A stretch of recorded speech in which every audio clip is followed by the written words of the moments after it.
ये सारा संसार, ये सारे पदार्थ, ये सब एक माया है। और जब तक मन इन पदार्थों में, इन रिश्ते नातों में सुख ढूंढने में लगा हुआ है तो इसे कभी शांति प्राप्त नहीं हो सकती। भौतिक पदार्थों को भोगने का चाह करने वाला हमारा मन ही तो है। हमारे मन को ही तो ये सब चाहिए। हमारा मन वायु, जल, पृथ्वी, अग्नि और आकाश, इन 5 तत्वों से बनी मायावी वस्तुओं यानी बाहरी भौतिक वस्तुओं में सुख ढूंढने की कोशिश करता है। इनमें से सुख हासिल नहीं किया जा सकता क्योंकि हमारा मन दुनिया की किसी चीज़ से तृप्ति नहीं होता।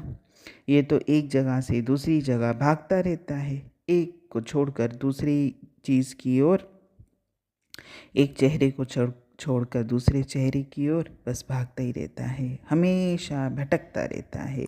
क्योंकि दुनिया की कोई भी शक्ल, कोई भी पदार्थ हमारे मन को हमेशा के लिए अपनी पकड़ में रख ही नहीं सकता।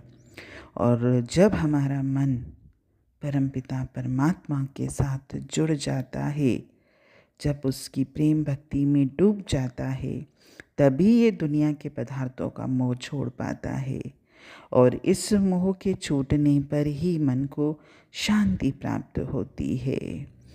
जिस इंसान की कोई इच्छा नहीं होती वही तो सबसे ज़्यादा सुखी है।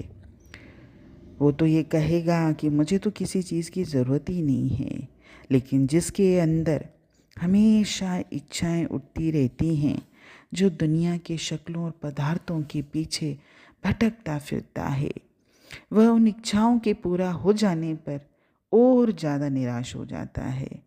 सांसारिक पदार्थ कभी भी मन को सुख और शांति नहीं दे सकते। स्थायी शांति केवल परमात्मा का नाम ही दे सकता है, क्योंकि शांति और आनंद का स्रोत मेरा परमात्मा ही है। केवल परमात्मा का मार्ग मन और आत्मा को सुख और शांति देता है। बाकी संसार के पदार्थ तो इंद्रियों को लुभाने के लिए हैं। जब तक हमारा मन परमात्मा से नहीं जुड़ेगा, तब तक इन मायावी पदार्थों के पीछे, रिश्ते नातों के पीछे दौड़ता ही रहेगा।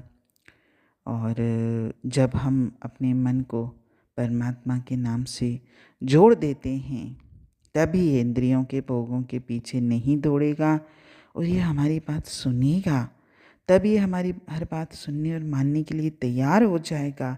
लेकिन जब तक हम अपने मन को परमात्मा में नहीं रमाते, तब तक तो ये हमको दौड़ाता ही रहता है और दौड़ा दौड़ा कर हमको और अशांत कर देता है। भले हमको ऐसे लगता है कि हमारा मन जो चाहता है, अगर हमको वो मिल जाएगा तो हमें सुख और आनंद मिल जाएगा, बिल्कुल भी नहीं मिलेगा, बल्कि हम और अधिक निराशा से भर जाते हैं। इसलिए अपने मन को परमात्मा में रमाइए, परमात्मा की प्रेम भक्ति में रखिए, परमात्मा से जुड़िए, परमात्मा से प्रेम करिए। हरि ओम।